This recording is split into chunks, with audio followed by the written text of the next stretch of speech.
ఓం సహనావవతు సహనౌ భునక్తు సహ వీర్యం కరవావహై తేజస్వినావధీతమస్తు మా విద్విషావహై.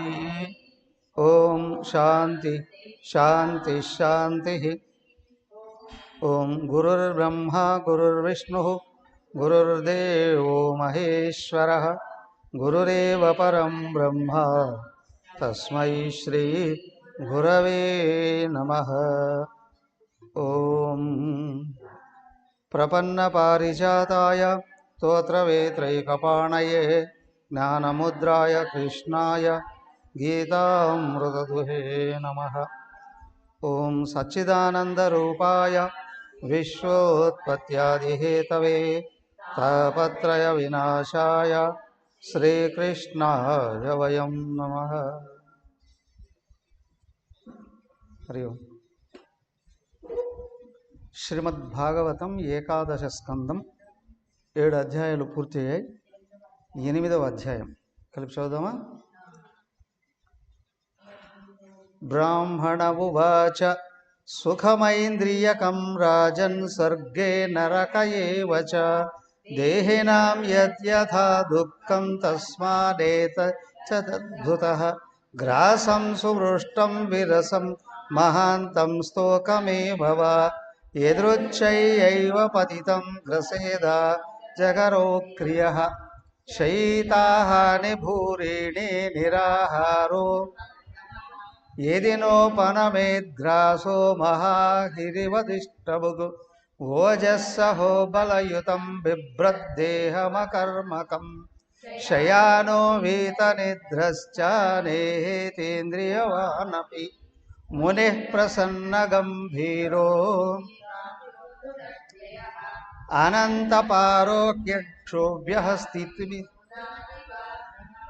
సమృద్ధకామో హీనో వా నారాయణ నోత్సర్పేత న శుష్యేత సరిద్భిరివ సాగర దృష్ట్వా స్త్రియం దేవమాయాం తద్భావై ప్రలోభితః పతత్యంధే తమస్యగ్నౌ యోషిద్ధిరణ్యాభరణాంబరాది ద్రవ్యేషు మాయారచితేషు మూఢః ప్రలోభితాత్మా హ్యుపబోధబుద్ధ్యా. ఓకే, నిన్న 7వ అధ్యాయంలో దత్తాత్రేయ భగవానుడు ఆయన ప్రతిపాదించినటువంటి 24 మంది గురువులలో 8 మంది గురువుల గురించి చెప్పారు. ఏమయ్యా, ఆ 8 మంది ఆయనకు మాత్రమే గురువులా, మనకు కాదా? అందరికీ గురువులు, అవునా? భూమి గురువు, క్షమయా ధరిత్రి అంటాం.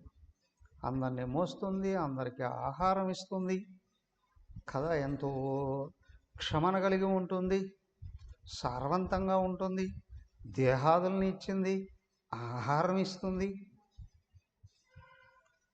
అలాగా బతకాలండి అందరి కోసం. ఏమయ్యా నువ్వెవడు చెప్పడానికి? మా ఇష్టం వచ్చినట్టు బతుకుదాం అంటారనుకున్నా. వేమన యోగి చెప్పాడు కదా, పుట్టలోని చెదలు పుట్ట, అవునా? మిగతా దేవరాసులా కానీ వెళ్ళిపోతారండి. కానీ మానవుడి జీవితం ఎందుకు వచ్చింది అంటే పరమాత్మ తత్వాన్ని అందుకోవడానికి. అందుకోకపోతే ఏమవుతుంది, ఏమవుతావో తెలియదు. చివరి ఆలోచన ఎటుపోతే జీవితం అటు వెళ్ళిపోతుంది కదా. సో కాబట్టి ఏంటంటే జీవితాంతం కూడా పరమ లక్ష్యం ఏంటి, అందరిలో ఉన్న పరమాత్మయే నా నిజ రూపం అయి ఉన్నాడు. నేను ఎవరయ్యా? పంచభూతాల్లో దేనికి వాస్తవానికి శక్తి లేదు, మహాశక్తి చేత నడిపించబడుతున్నాయి. అవునా? జ్ఞానం లేదు, సర్వవ్యాపకుడైన పరమాత్మయే వాటిని నడిపించే జ్ఞానం కూడా కలిగి ఉన్నాడు. ఆయనే నేరుగా కూర్చొని ఉన్నాడు మానవుడిలో ఇక్కడ. కాబట్టి మానవుడి జీవితం చివరిగా ఏమయ్యా, దేవతల కంటే కూడా గొప్ప జీవితం అండి మానవుడిది. ఎందుకు? దేవతలు కూడా మళ్ళీ భూలోకంలో పుట్టాలి, మానవుడిగా పరమాత్మ తత్వాన్ని అందుకోవాలి అని అనుకుంటారు. అవునా? ఆ పంచలోకపాలకులు వేరు, మిగతా వాళ్ళందరూ దేవలోకంలో ఉన్న వాళ్ళందరూ కూడా వాళ్ళకి డైరెక్ట్గా అక్కడి నుంచి ముక్తి లేదు.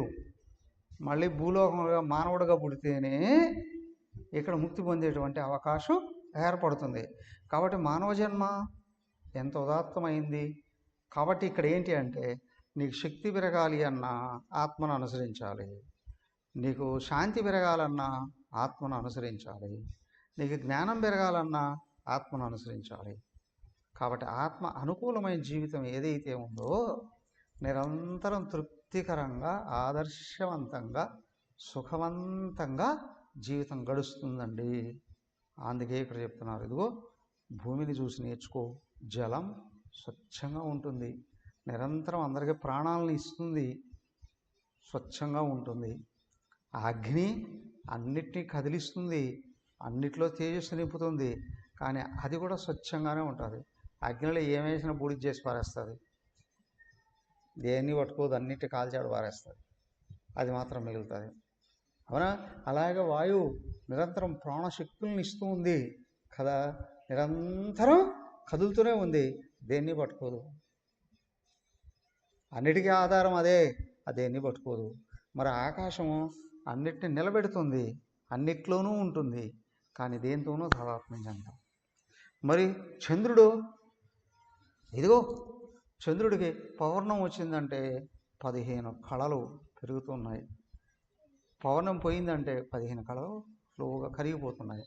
నువ్వు ఆత్మకు అనుకూలంగా జీవిస్తే చంద్రుడిలాగా కళలు పెంచుకుంటావు, లేదా ఆత్మకు వ్యతిరేకమైతే అన్నీ పడిపోతాయి. ఇప్పుడు సూర్యుడు మొత్తం గ్రహాలన్నింటినీ నిలబెడుతూ ఉన్నాడు. అవునా?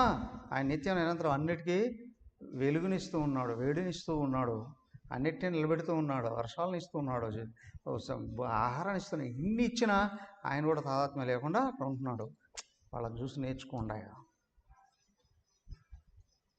చివరిగా కపోతం గురించి చెప్పాడు. ఇవన్నీ చెప్తూ ఇట్లా జీవించాలి, కపోతం గురించి చెప్తే ఇట్లా జీవించకూడదు అని చెప్పేసి.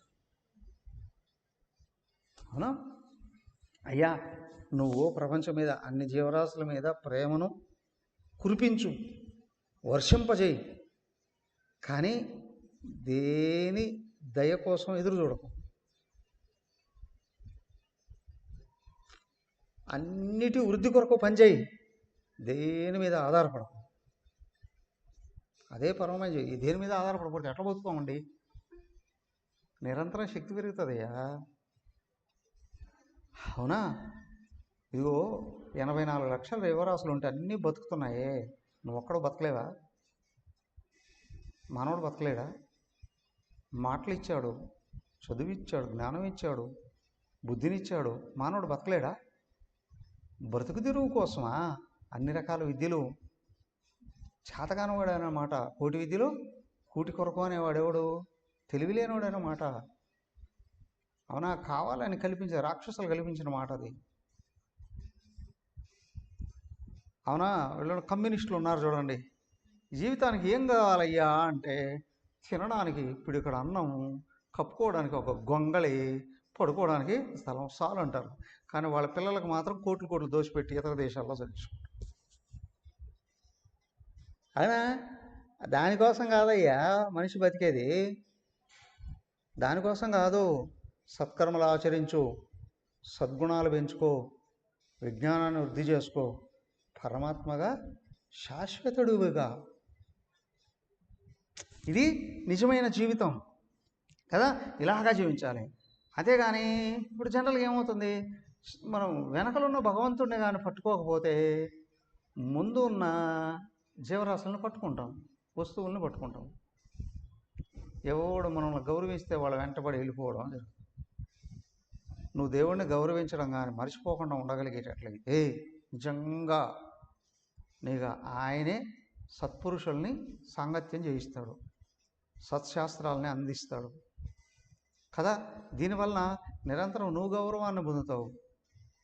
నువ్వు ఎవరిని ఆశ్రయించకపోతే అందరూ నిన్ను ఆశ్రయిస్తారు. ఓ 4 పిల్లలు ఉన్నారు అని అనుకోండి, 4 పిల్లల్ని కన్నారు, పెంచారు, పెద్ద చేశారు, అయిపోయింది. వాళ్ళల్లో ఎవరినైనా ఒక్కరిని కానీ ఎక్కువ ఇష్టపడ్డారనుకోండి, మిగతా 3 శత్రువులు అయిపోతారు. అవునా కదా, అవునా కదా. వాళ్ళకి కావాల్సిన మీరు ఒళ్ళు విరగ తీసుకొని కావాల్సిన సంపాదించి వాళ్ళకి ఇవ్వండి, కానీ ప్రేమ చూపించినట్టే చూపిస్తూ ఉంటారు. కానీ ఒకరికి కానీ ఏదైనా ఒక పైసా నువ్వు ఎక్కువ ఇచ్చినట్టున్నావు 3 శత్రువులు అయిపోతారు. అవునా కదా. అయ్యా నువ్వు వెనకలో ఉన్న భగవంతుడిని పట్టుకొని వీళ్ళ అందరూ సమానమే, అందరూ ఒకటే అని అనుకుంటావు. వాళ్ళలో నువ్వు ఎవరిని ఆశ్రయించకుండా ఉన్నావనుకో, వాళ్ళందరూ నీ వెంట వస్తారు. ప్రపంచం అంతా అంతే.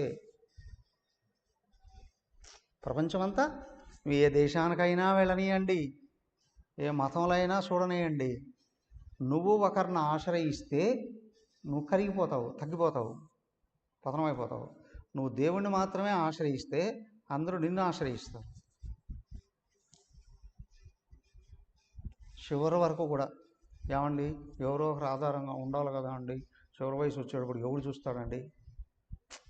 నువ్వు దేవుణ్ణి నమ్ముకో, అందరూ నీ వెంట ఉంటారు. చూడు, పూర్తిగా దైవం వెంట నడుస్తున్నావా, నీకు తెలుస్తుంది అందరికీ ఆశ్రయం ఆయన ఒక్కడే. ఆయన దేహంలో కూర్చోంటే నువ్వు బతుకున్నావు, ఆయన శక్తిని ఇస్తే నువ్వు పనిచేస్తున్నావు, ఆయన జ్ఞానం ఇస్తే నువ్వు వ్యవహరిస్తున్నావు. ఆయన దేన్ని వెనక్కి తీసేసినా, ఆయన జ్ఞానాన్ని వెనక్కి తీస్తే బుద్ధి లేనివాడు అయిపోతావు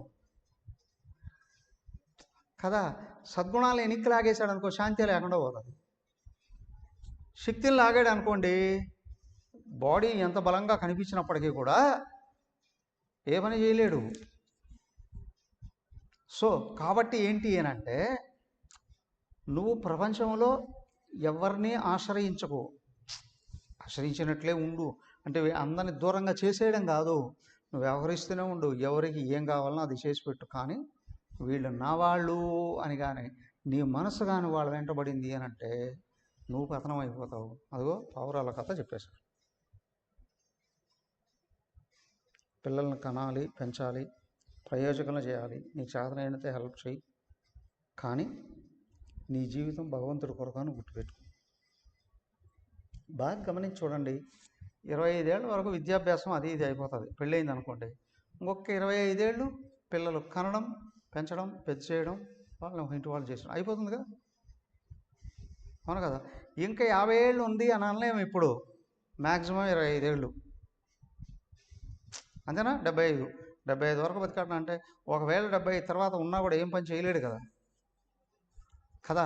ఈ 25 ఏళ్ళు నిన్ను నువ్వు ఉద్ధరించుకోవడానికి పనిచేయవయ్యా. నీలో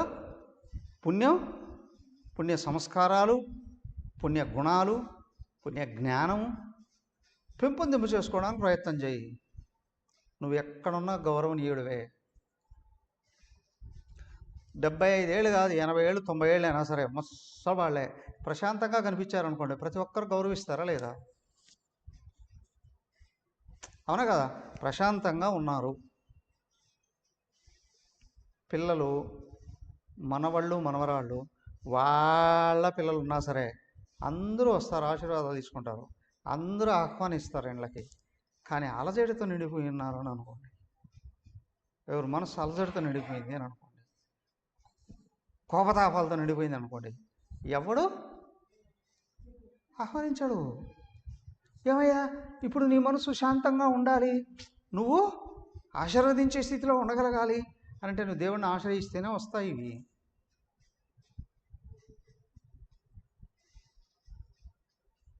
దేవుణ్ణి ఆశ్రయిస్తేనే వస్తాయి కదా. కాబట్టి గుర్తు, ఏమయ్యా ఎక్కడున్నాడు ఈ దేవుడు? ఎక్కడో చూడకు, అన్ని చోట్ల ఉన్నప్పటికీ కూడా అనుగ్రహించేవాడు లోపల ఉన్న ఆత్మయే. శరీరంలో హృదయంలో కూర్చోన్న అంతరాత్మ సాక్షాత్తు భగవంతుడు ఆయనే. ఆయనే సలహాలు ఇచ్చేది, ఆయనే జ్ఞానాన్ని ఇచ్చేది, ఆయనే శాంతిని ఇచ్చేది, ఆయనే శక్తినిచ్చేది, లోపల ఉన్నవాడే. నీ మనసు ఆరాటం అని ఆయన్ని ఆశ్రయిస్తే నేను ఇక్కడే ఉన్నాను కదా అని కనిపిస్తుంది, ఇక్కడే ఉన్నాను కదా అనిపిస్తుంది. ఇంతవరకు చెప్పినటివేమో 8 బయట ఉన్న విషయాలు చూపించాడు, అవునా? ఇప్పుడు ఇంకొక 7 చూపిస్తూ ఉన్నాడు. ఇవన్నీ కూడా ఏంటంటే లోపల ఉన్న గుణాలను చూపిస్తున్నాడు, లోపల ఉన్న గుణాలని శక్తుల్ని చూపిస్తున్నాడు. ఏమేమిటివయ్యా ఇవి? ఇదిగో చెప్తూ ఉన్నాడు ఆయన. బ్రాహ్మణ వాచ, దత్తాత్రేయుల వారు నేరుగా చెప్తున్నారు. అదిగో ఓ యదు మహారాజా, రాజన్, సుఖం ఐంద్రియకం స్వర్గే నరకయేవచ. ఇంద్రియాలకు సంబంధించిన సుఖం ఏదైతే ఉందో వాటిలో 2 రకాలు ఉంది, నరకం అని, స్వర్గం అని. నరకం అని, స్వర్గం అని. ఇంతకు స్వర్గం అంటే ఏంటి, నరకం అంటే ఏంటి? స్వర్గం అంటే ఏంటి, నరకం అంటే ఏంటి? అక్కడికి వెళ్ళండి, అవునా? స్వర్గలోకానికి వెళ్ళి భోగాలి, ఎవరు భోగాలు, ఏం భోగాలు అనుభవిస్తావయ్యా? ఏముంది అక్కడ అనుభవించడానికి? అమృతం ఒకటే అనే కదా, ఏముంది? సరే, నరకం అంటే ఏంటయ్యా?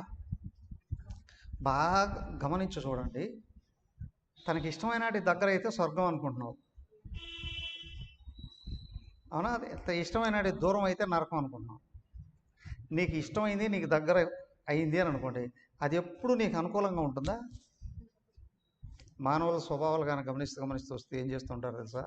కొంతమంది పొగుడుతారు, వీడు దేవుళ్ళు అంటాడు అండి అని. కొద్ది రోజులు కలిసి తిరిగాడంటే వీడంతా రాక్షసుడు ఎవడు లేడండి అంటారు, అవునా కదా? కొంతమందికి ఒకసారి తిడతారు కదా, నేను ఏమో అనుకున్నాను కానీ దేవుళ్ళు అంటాడండి. అయ్యా నీ అభిప్రాయాలు మారిపోతున్నాయి.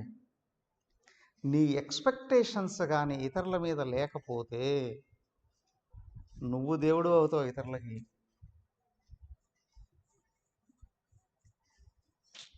అర్థమైందా? నువ్వు ఎవరి నుండి ఏమీ ఎక్స్పెక్ట్ చేయకుండా ఉండగలిగితే దానికే అన్నారు ఆయన అక్కడ. పితాహమస్య జగతః మాతా ధాత పితామహ వేద్యం పవిత్రమోంకారః ఋక్సామ యజురేవచ. 9వ అధ్యాయంలో ఎంత స్పష్టంగా చెప్పాడు చూడండి. గతిర్భర్త ప్రభుస్సాక్షి నివాస శరణం సుహృతు ప్రభవ ప్రళయ స్థానం నిదానం బీజమవయం. ఈ సృష్టిలో మానవుడికి అన్నీ ఇచ్చేది నేనేనయ్యా. కానీ మానవుడు ఎంత కృతజ్ఞుడు అంటే, అవునా? ఏ దిక్కు లేనప్పుడు దేవుడే దిక్కు అంటాడు, అవునా కదా? అన్ని దిక్కులు అయిపోయిన తర్వాత దేవుడా అందరినీ నమ్మా, అన్నీ మోసపోయా, ఇప్పుడు నువ్వే నాకు దిక్కు, నేనే నాకు దిక్కు. ఎన్ని రకాలుగా ఉంటారు మనుషులు కదా. ఆశ్రమానికి వస్తూ ఉండేవాడు చాలామంది. అమ్మగారి దగ్గరికి వచ్చి కాళ్ళ మీద పడిన వచ్చుకోవాలి, అమ్మ మీరే నాకు దిక్కు, మీరు మీ ఆశ్రమంలో ఉంటారు, నాకంటే మీరే చూడాలి. ఏ నీ సంపదలు లేవా? అన్ని పిల్లలకి ఇచ్చేసేసి, అవునా? అన్ని పిల్లలకి ఇచ్చేసేసా, నీ అన్నీ అక్కడ ఇచ్చేసేసావు, ఇప్పుడు నీకన్నీ అర్థమైందా? ఇప్పుడు నీకన్నీ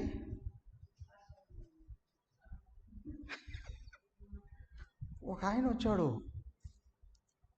నాకు వైరాగ్యం వచ్చేసింది, భార్యను పిల్లల్ని అందరినీ వదిలేశాను, నేను ఆశ్రమంలోనూ ఉంటాను.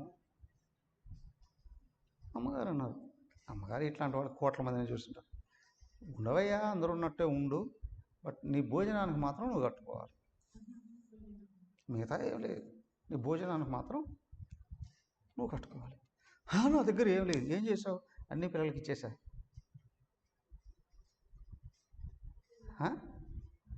ఆయనకి 60 ఏళ్ళు కూడా లేవు, 50 ఏళ్ళు ఉంటాయి. అన్ని పిల్లలకి ఇచ్చేసేసా. పిల్లల దగ్గర ఉండిపో. వాళ్ళు వెళ్ళగొట్టేశారు. ఇప్పుడు నేను ఎందుకు తీసుకోవాలి మిమ్మల్ని? లేదు, అమ్మగారు వెంట పడుతున్నాడు. ఏం ఆశ్రమంలో ఎందుకు ఉంచుకోరు అన్నట్టు విసిరించడానికి అమ్మగారు అన్నారు, నీకంటే 20 ఏళ్ళు పెద్దాన్ని నేను వెళ్ళి బయట కష్టపడి సంపాదించుకొని తీసుకొని వచ్చి నిన్ను పోషించాలనా? నీకంటే 20 ఏళ్ళు పెద్ద ముసలిదాన్ని నేను కష్టపడి సంపాదించుకొని వచ్చి నిన్ను పోషించాలా?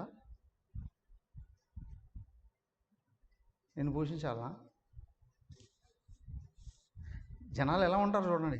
దానికి ఇక్కడ ఏంటి అంటే, ధర్మశాస్త్రం చెప్పింది, నీకు ఎంత సంపదలు ఉన్నా, నీ పిల్లలకి ఎంత పంచినా, నీ దేహం పొయ్యి దహనం అయిపోయేంత వరకు, అపరకర్మలు కూడా పూర్తి అయ్యేంత వరకు నీకు అవసరమైంది నీ దగ్గర పెట్టుకొని మిగతాది పంచుకోవాలి.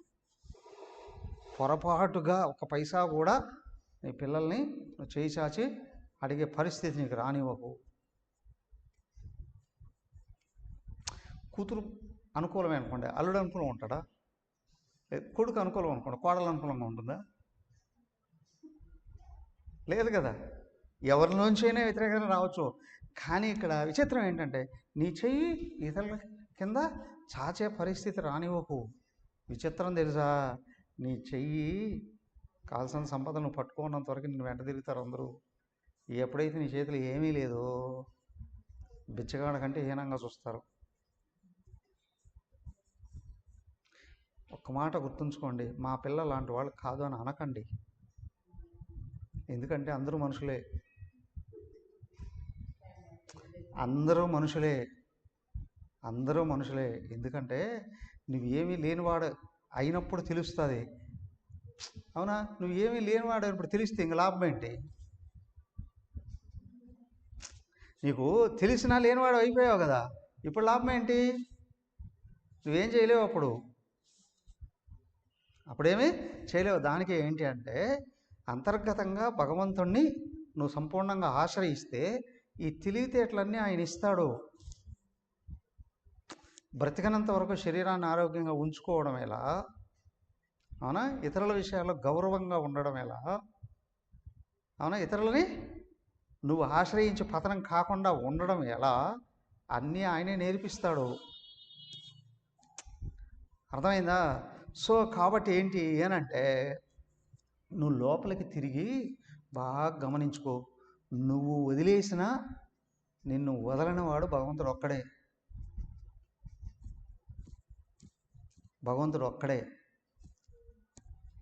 సో కాబట్టి గుర్తించుకో. ఎందుకంటే ఇంకా కొంచెం లోపలికి వెళ్ళి చూడగలిగేటట్లయితే, నువ్వుగా నిజంగా సంపూర్ణంగా భగవంతుని కానీ ఆశ్రయించి కదా ఆయన గురించి ఆలోచిస్తూ ఉండగలిగేటట్లయితే, ఆయన ఎంతటి గొప్ప అనుగ్రహాన్ని ఇస్తాడు అనంటే, నువ్వు ఆయనే అనే స్థితిని ఇస్తాడు నీకు. అవునా కదా? నీది అయినది నువ్వు సంపూర్ణంగా ఆయనకు సమర్పణ చేయగలిగేటట్లయితే, ఆయన నిన్ను ఎలా అనుగ్రహించాడో నువ్వు అందరినీ అలాగా ఆశీర్వదించి అనుగ్రహించగలిగే శక్తిని ఇస్తాడు. అవునా కదా? నీది ఆయనకి సంపూర్ణంగా సమర్పణ చేయగలిగితే, ఆయనది సంపూర్ణంగా నీ ద్వారాగా వ్యక్తమయ్యేటట్టు చేస్తాడు. ఇప్పుడు నీకున్నది ఎక్కువ, ఆయనకున్నది ఎక్కువ. ఏమయ్యో, నీ శరీరం మన బుద్ధులు కూడా ఆయనవే. అవునా కాదా? నీ సంపదలు కూడా ఆయనవే. కాకపోతే నాది అన్నది ఏదైతే ఉందో నువ్వు ఆయనకు సమర్పణ చేసే స్థితిగా నీకు వస్తే, ఆయనదే అనబడేది ఏదైతే ఉందో అనంత మహిమ, అవునా, సర్వవ్యాపక శక్తి, పరిపూర్ణ జ్ఞానం అవన్నీ నీ నుండి వ్యక్తమయ్యేటట్టు చేస్తాడు. అదే స్వామి వివేకానంద అయినా, రామకృష్ణ పరమహంస అయినా, మన పరమ గురుదేవులు తపోవనుడైన విశ్వవ్యాప్తమైన మహత్తు కలిగిన చిన్మయానంద భగవానుడైన అది చేసి చూపించారు. ఇప్పుడు దత్తాత్రేయుడు కూడా నీకు ఆ స్థితి పెరిగేది ఎలా? ఇక్కడ 7 విషయాల ద్వారాగా చక్కగా బోధిస్తూ ఉన్నాడు. 8 విషయాలు చెప్పాడు దీంట్లో చూడండి. వరుసగా ఏంటి? ఫస్ట్ అజగరము అన్నారు. అజగరం అంటే కొండ చిలువ. కొండ చిలువలాగా బ్రతకాలట యోగి అయిన వాడు. విచిత్రం తెలుసా? పాములైన ఆహారం కోసం పరుగులు తీస్తాయిగా. పాములు ఆహారం కోసం పరుగులు తీస్తాయిగా. ఆహారం కోసం పాములు కూడా పరుగులు తీస్తాయి కదా, వేస్తాలేవా? కానీ అజగరం కొండ చిలువ ఉందే, అది ఆహారం కోసం ఎక్కడికి వెళ్ళదట, చుట్టూ కొనుక్కుంటుందట. దాని దగ్గరకు ఆహారం వస్తే తినేస్తుంది.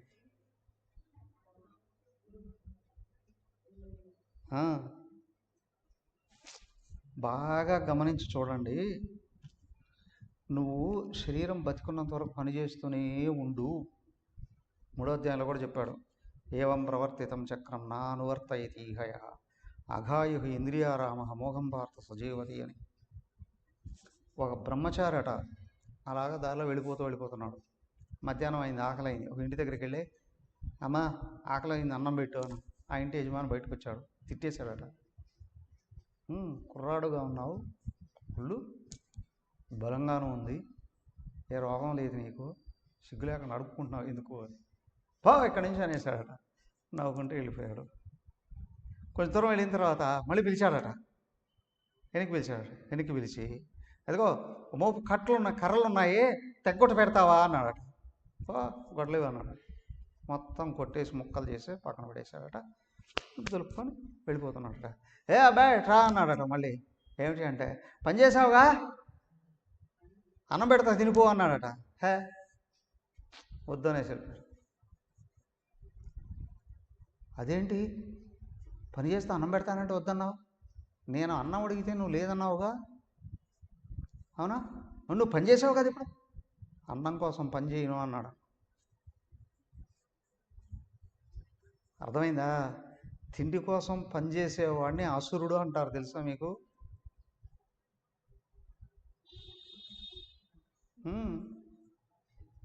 అసురుడు అంటే ప్రాణాలు నిలబెట్టుకోవడానికి తిండి కావాలి. ఆ తిండి కోసం పనిచేసేవాడిని అసురుడు అంటారు. ఏమండి స్వామి గారు, మీరు గట్టిగా అనకండి, లోకంలో 150 మంది అలాంటి వాళ్ళే కదా అంటే, అవును అంతే. ఎవడు తిండి కోసం పనిచేస్తున్నాడు అన్నాడు వాడు దేవుడిని ఆశ్రయించడు, దేవుడు చెప్పింది వినడు, దేవుడే వచ్చినా నమ్మడు. చూసుకొని కావాలనుకుంటే దేవుడే దిగొచ్చినా నమ్మడు, ఏడో పగడ వయసుగాడు అనుకుంటాడు.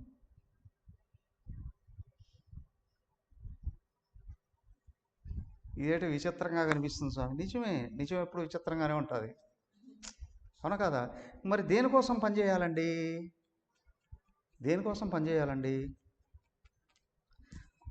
దేనికోసమా? ఒక విషయం గుర్తుంచుకో, పని చేస్తేనే ప్రపంచం నడుస్తుంది, అవునా కదా? పని చేయకపోతే ప్రపంచం నడవదు.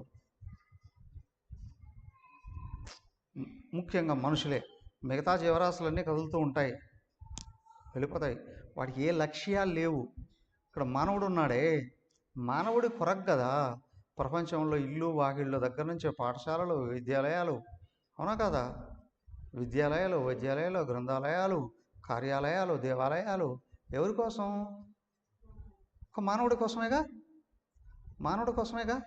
మరి మానవుడు ఇవన్నీ పెట్టుకుని వాటిలాగానే బతకాల? మళ్ళీ ఇవన్నీ పెట్టుకొని ఏం లేదండి సంపాదించి దాచుకుంటామంటే, చీమలు కూడా దాచుకుంటాయి, అవునా కాదా?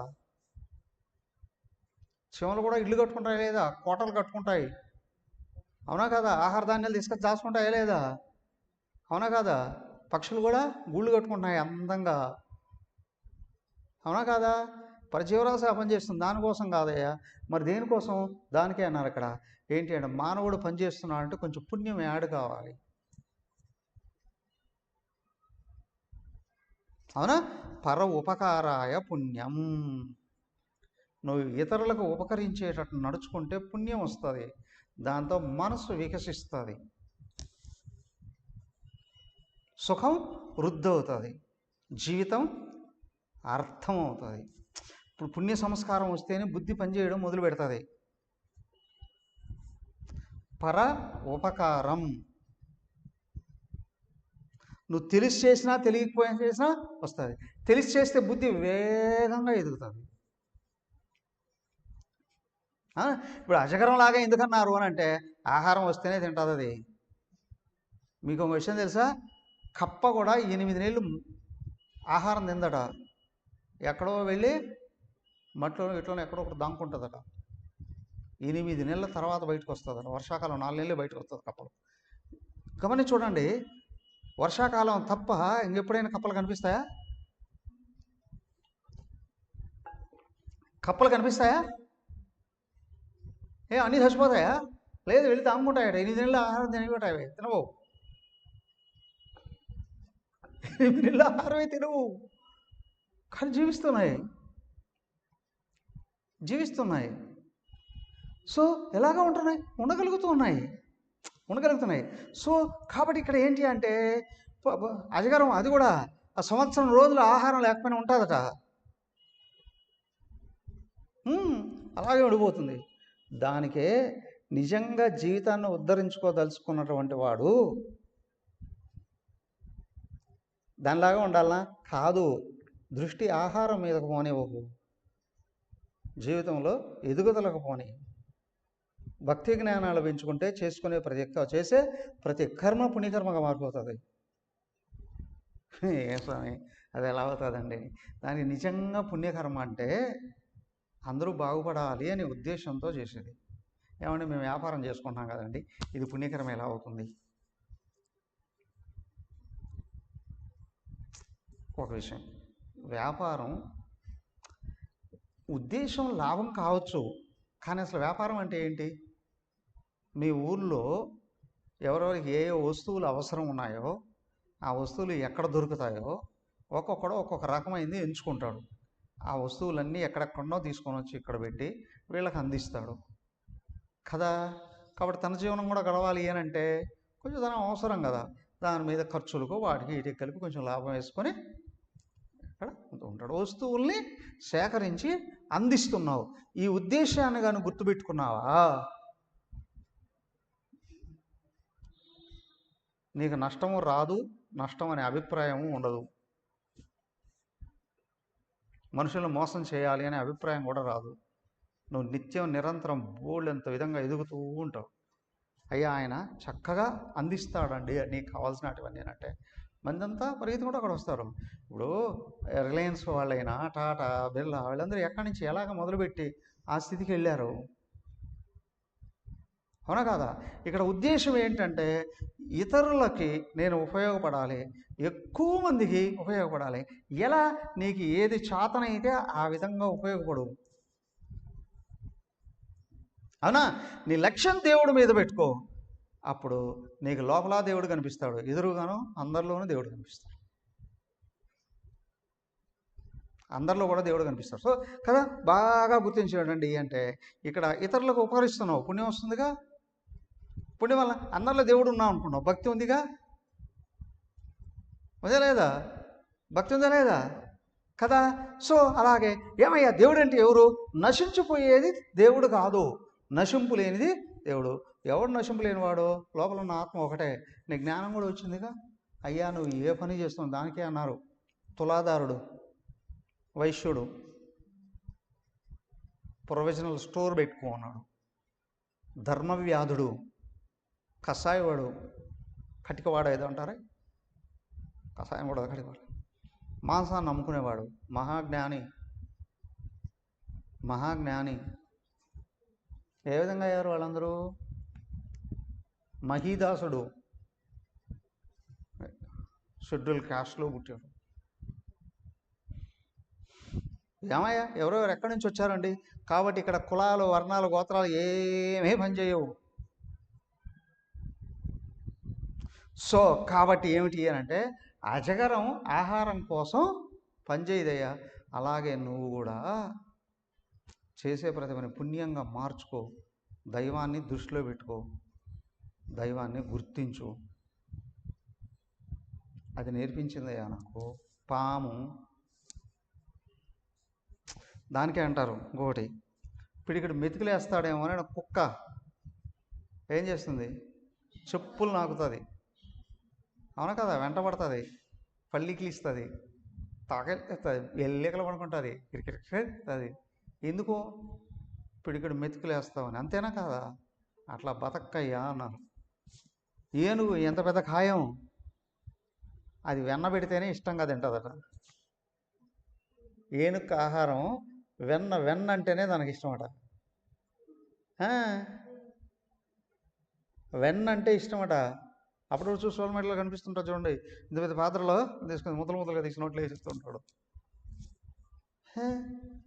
అది ఆహారం కోసం ఆరాటపడదట, అంత పెద్ద ఖాయం ఉన్నా. సో ఏనుగులాగా బతకవయ్యా.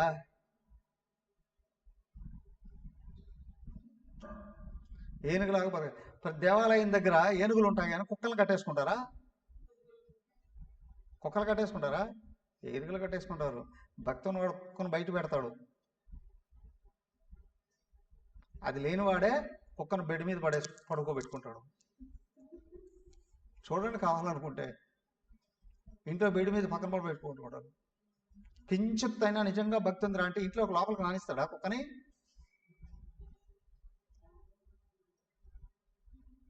అవునా?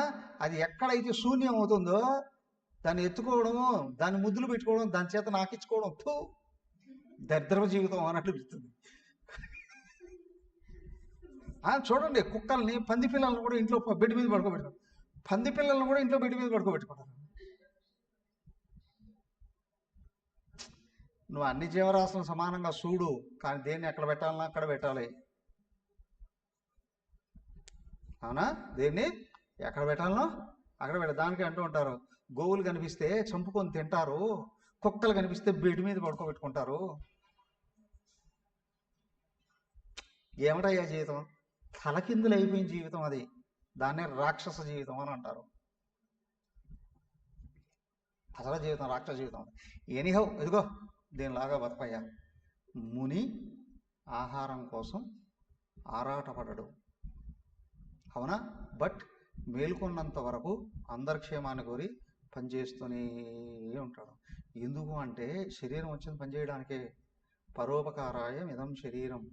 శరీరం పనిచేస్తూ ఉంటేనే ఆరోగ్యంగా ఉంటుంది. శరీరం పనిచేయకపోతే అన్ని రోగాలు వచ్చి కూర్చుంటాయి. అవునా? బాగా ఆ విధంగా నడుచుకో. రెండోది ఇంకోటి సముద్రం అని. ముని ప్రసన్న గంభీర దుర్విగాహ్యో దురత్యేహ అనంతపారో యక్షోభ్య స్థిమితోద. చూడు, బాగా గమనించండి. వ్యక్తికి దేవుడి మీద ఇష్టం పెరుగుతుంది అంటే మనసు స్వచ్ఛం అవుతుంది, సంకల్ప సిద్ధి ఉంటుంది, అవునా? వాక్కు శుద్ధి ఉంటుంది. దేవుడిని ఇష్టపడిన వాడు దేవుడు చెప్పిందే చేస్తాడు. స్వామి అదేదో టెక్నిక్ మాకు కూడా చెప్పు. దేవుడు వచ్చి మా దగ్గరికి వచ్చి మా ఇంట్లోకి వచ్చి కూర్చొని నాకు చెప్తూ ఉంటే నేను చేస్తానండి.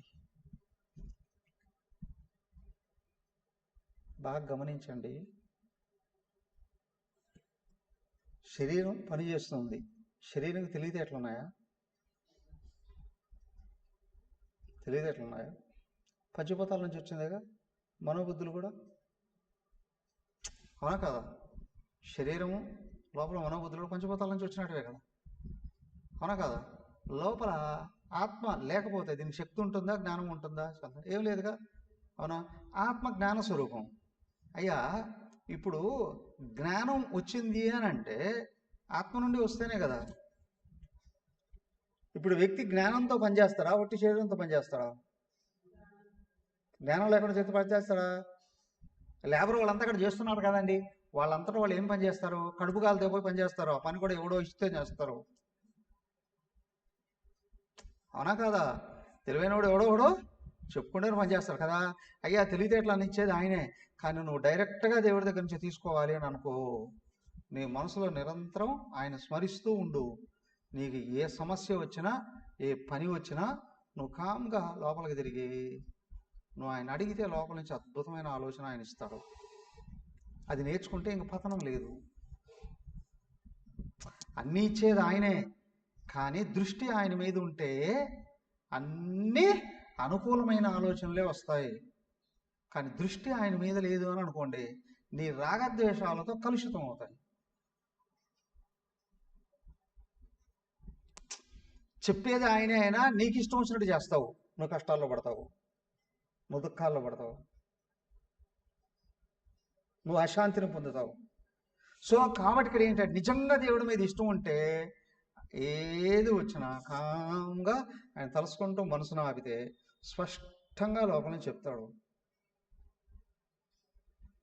దానికే అంటాడు భగవంతుడు, జ్ఞానీ తు ఆత్మ ఏవ ఇది మే మతం అని.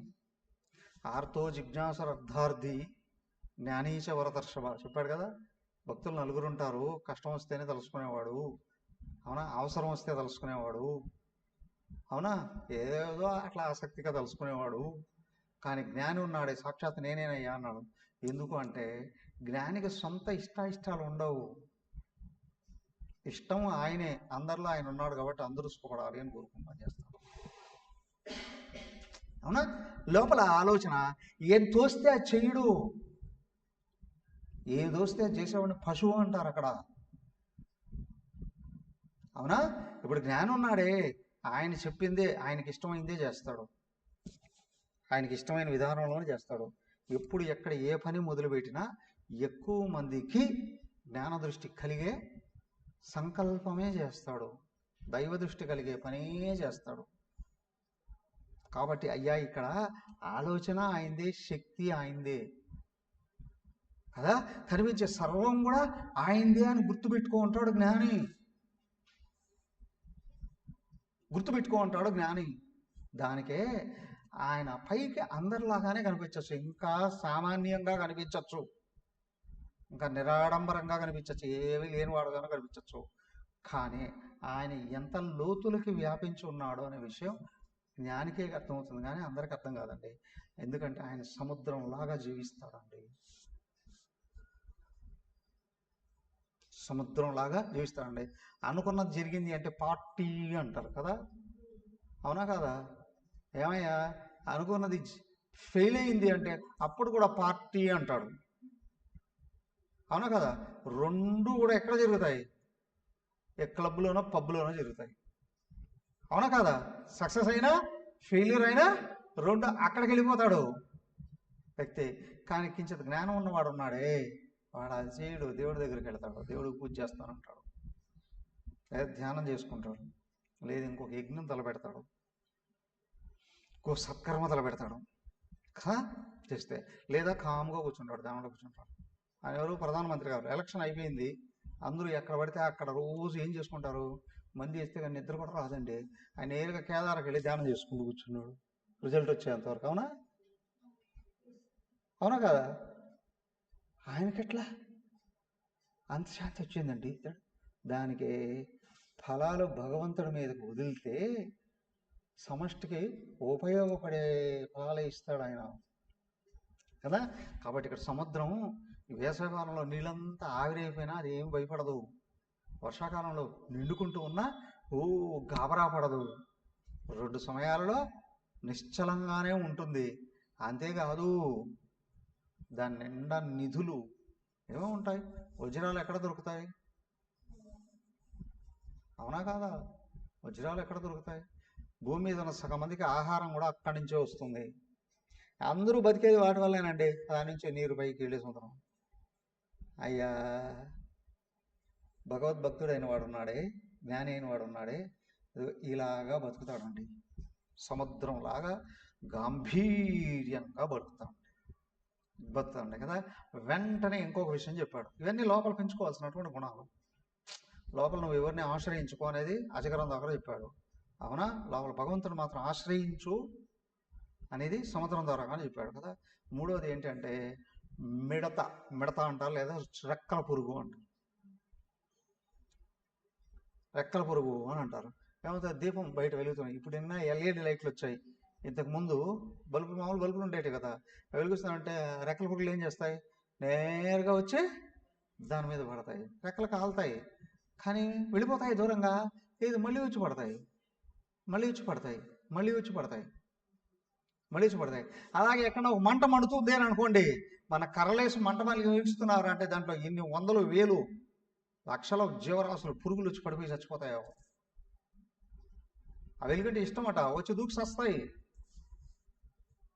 అవునా? దానికి ఇక్కడ ఏంటి అంటే, ఏమయ్యా వాటిలాగా బయట ఆకర్షణీయంగా కనిపించే విషయాల వెంట కనబడ్డావో ఈ రెక్కల పురుగులాగా సస్తావు.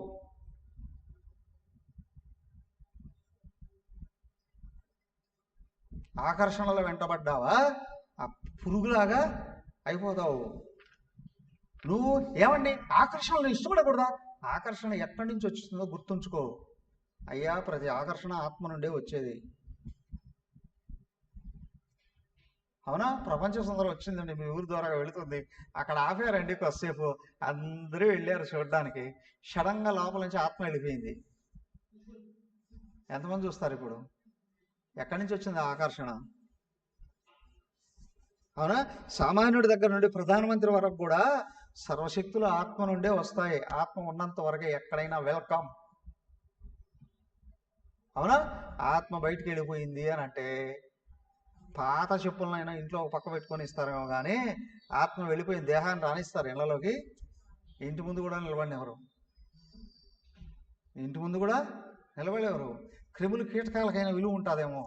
అవునా? పశువులైనా కొంతమంది తినేస్తారు, కానీ మానవ కళేబరాలని ఊరికి దూరంగా నిర్జన ప్రదేశాలలో వేసి తగలబెట్టేసి వస్తారు, కనిపించకుండా ఏదో పూడ్చిపెట్టేసైనా వచ్చేసిస్తారు కదా.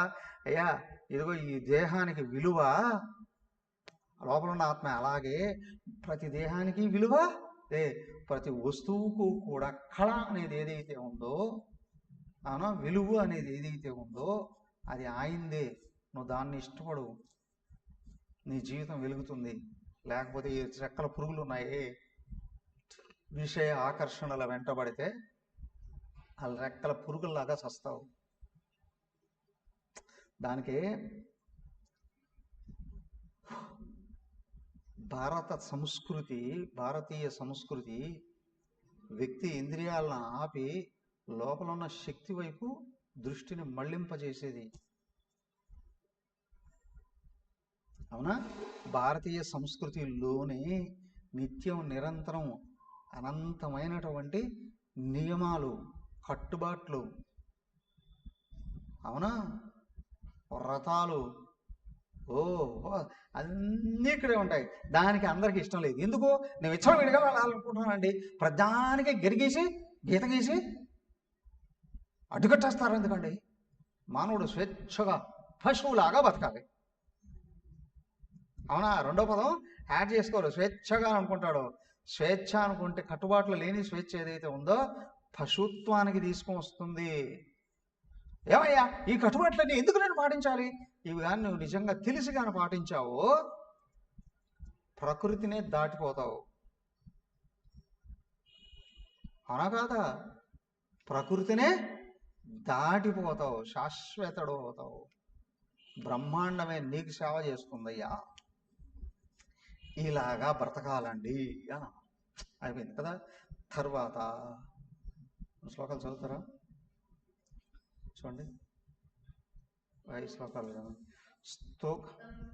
స్తోకం స్తోకం గ్రసేద్గ్రాసం దేహో వర్తేత యావత గృహాన హింసన్నా తిష్టేత్ వృత్తిం మాధుకరీం ముని అణుభ్యశ్చ మహద్భ్యశ్చ శాస్త్రేభ్యః కుల సర్వద సారమాదధ్యాత్ పుష్పేభ్య ఇవ పుష్ప సాయంతనం స్వస్తనం వా న సంగ్రహ్ణీత భిక్.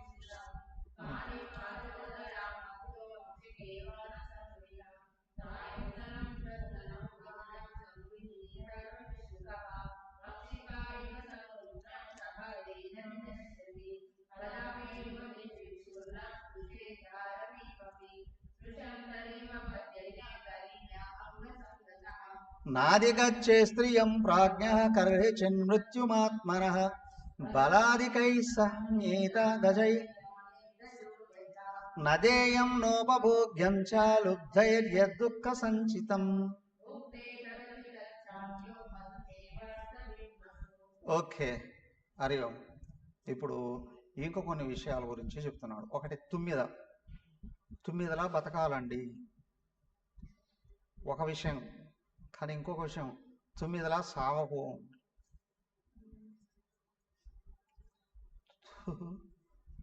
తేనెటీగ పువ్వు మీదకు వెళ్తుంది, దాంట్లో సారాన్ని మాత్రం గ్రహిస్తుంది. 1000 పువ్వులకు తిరిగితే ఒక్క డ్రాప్ తేనె వస్తుందట. దానికి ఎంత కృషి చేస్తే. అవును, మానవుడు కూడా జీవితంలో సారాన్ని సంగ్రహించే జీవితాన్ని అనుభవించు. అనేక రకాల విషయాలు కనిపిస్తాయి. అన్నిటి వెంట బిడ్డావు అంటే నువ్వు ఎందుకు పనికి రాకుండా పోతావు కదా. దాంట్లో సారాన్ని గ్రహించంటే ప్రతి జీవికైనా ప్రతి వస్తువుకైనా సారం ఏంటి? ఆత్మే. అవునా కదా. జడ వస్తువులు కూడా ఆత్మ ఉంటేనే ఉంటాయి, ఆత్మ లేకపోతే వస్తువు కనిపించదు. అవునా. ఆత్మలో అస్తిత్వం ఏదైతే ఉందో, సత్ అనే పదార్థం ఉంటే వస్తువులు కనిపిస్తాయి. చిత్ అనేది ఉన్నప్పుడు జీవం ఉంటుంది, చిత్ ఉన్నప్పుడు జీవం ఉంటుంది కదా. ఆ సారాన్ని గ్రహించవయ్యా. ప్రతి జీవి పరమాత్మయే, ప్రతి వస్తువు కూడా పరమాత్మయే. మూలంలో అన్ని పంచభూతాల నుంచి వచ్చాయి. పంచభూతాలు ఎక్కడి నుంచి వచ్చాయి? మాయ నుండి వచ్చాయి. మాయ ఎవరు? ఆత్మ యొక్క శక్తి. ఆత్మ యొక్క శక్తే. కాబట్టి లోపలికి చూడు, అన్నీ ఆయనే. తొమ్మిది కూడా సారాన్ని గ్రహించి వచ్చేస్తుంది, అలాగా చూడు. కానీ ఇంకొక విషయం, 9లో ఉన్న ఒక బ్యాడ్ క్వాలిటీ ఎక్కడెక్కడ నుంచి తీసుకొచ్చి దాచుకుంటుంది. అవునా. ఇంకొకటి వచ్చి ఎవడో ఎత్తుకెళ్ళిపోతాడు. దాచబడింది ఇంకొకటి ఎత్తుకుని వెళ్ళిపోతాడు. కష్టపడు, సంపాదించు, సత్కర్మలకు వినియోగించావా, నీకు శక్తి పెరుగుతుంది. ఇంకా ఇంకా ఇంకా బతికినంత వరకు సంపాదించే శక్తి వస్తుంది. దానివల్ల పుణ్యం వస్తుంది, గౌరవం వస్తుంది, జ్ఞానం వస్తుంది, అన్నీ కలుగుతాయి. కానీ లేదు, కష్టపడి సంపాదించి దాచిపెట్టడమే కానీ చేస్తూ ఉన్నావా, అది దొంగల పాలన్నా అవుతుంది, లేకపోతే ఇంకెవరో పాలైనా అయిపోతుంది. నీకు వినియోగానికి మాత్రం రాదండి. 9కు ఉన్న ఈ రెండో వైపు ఉంది, సెకండ్ ఫేజ్. అట్లాగా బతక్కు. అర్థమైందా? ఫస్ట్ ఫేజ్ సారాన్ని గ్రహించు, సెకండ్ ఫేజ్ దాచి అటువంటి సావు. రెండోది ఇంకొకడు భిక్షు, సన్యాసి. అదే చెప్తున్నారు. ఏనుగు అంత పెద్దగా ఉంది కదా.